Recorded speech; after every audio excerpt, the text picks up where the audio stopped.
Неисчистените оджаци на куќите и зградите се најчеста причина за пожари во зимскиот период. Противпожарната единица од Битола само во текот на јануари имала 51 интервенција, од кои 38 биле пожари од запалени оджаци. Во 5 случаи целосно изгорела покривната конструкција и предизвикана е огромна материјална штета. Првата причина зашто може да дојде до пожар е наталожување на самите саѓи или јаглен моноксидот во цврста состојба, а то настанува наталожувањето настанува од неисправните грејни тела и влажните дрва.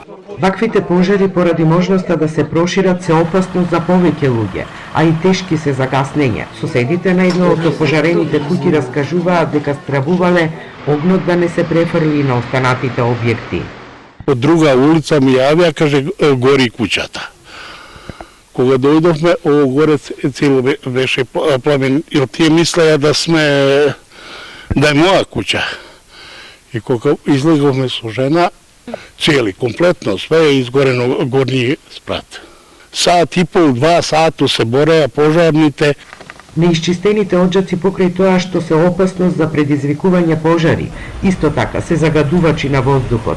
Но за поголема безбедност и контрола во оваа сфера, потребно е оджачарството да заживее како комунална дејност, што е пракса во земјите од нашето обкружување, вели Поповски.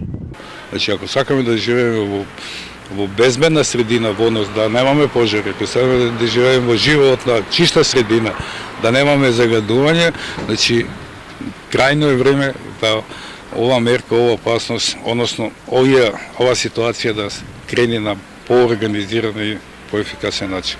Според законската регулатива, граѓаните треба да ги чистат оджаците 2 пати во текот на грејната сезона и еднаш кога таа завршува. Битолската локална самоуправа најавува дека годинава ќе ги субвенционира домаќинствата за редовно чистење на оджаците, а ќе има изголемена инспекциска контрола.